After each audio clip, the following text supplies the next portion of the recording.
What led you to travel to Bali?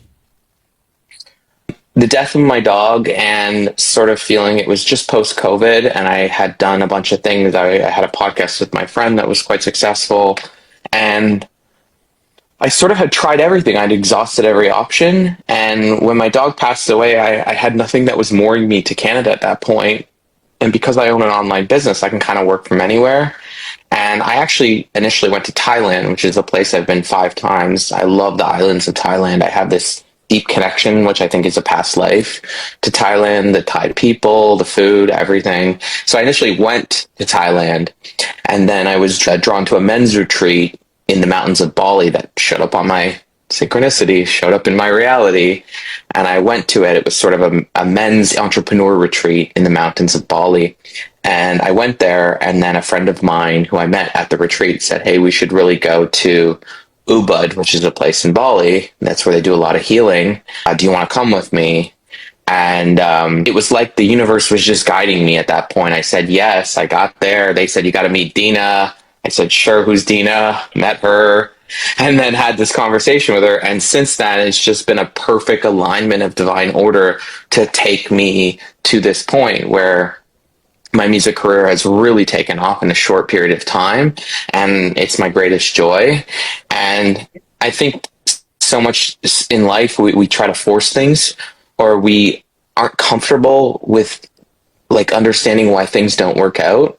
And I used to just get angry when I wouldn't, get a date or get a business transaction, stuff like that. And now that I've kind of sat in source energy, understanding how reality works, I'm just at a new kind of peace. And I've combined that obviously with some psychedelics in the process too.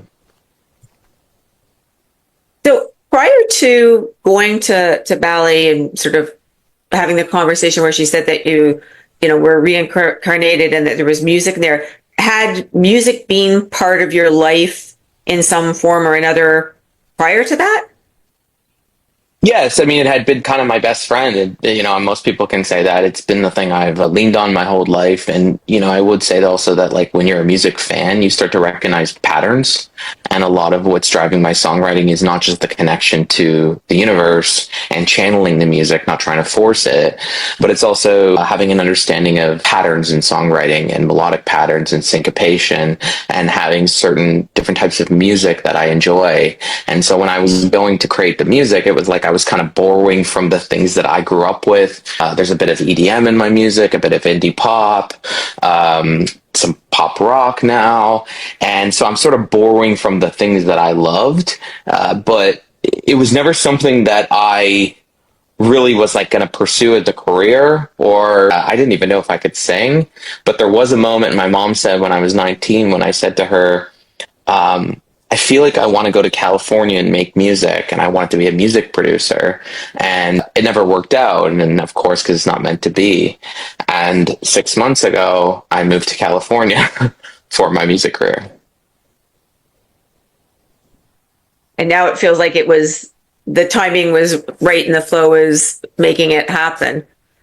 Yeah, because if I had tried to do this when I was 25, I was a very broken person. I was a very sick person. I had a disease called ulcerative colitis that I suffered from the time I was 18 till about 35. And it was brutal. I was in one of the hospitals. I was quite sick. I was on all kinds of medication. And part of what also helped me, not only did I assume the state of being of a person that was a good songwriter and shift into that quantum reality, but actually what helped me stop being sick when I was quite sick at the end point really of my disease where they were going to do surgery on me. I had a friend of mine that cured his ulcerative colitis naturally. He got the chemicals out of his house, but just sort of worked on consciousness work through like Joe Dispenza. And so what happened was when I saw what happened with him, it was in my realm of possibilities. And so assumed the new state of being of a sick person. I no longer identified as sick. I no longer went on the forums. I lived my life like I was healed. And as I did that, I became healed in the same way as the music. And so over the past little while, I've been trying to really understand how reality works and reality shifting works and manifestation. And now that I kind of look back in hindsight at how this all unfolded, I'm now kind of coaching people about how to shift to a new reality and how to become a new person, because they've seen what I've been able to do through my music and my help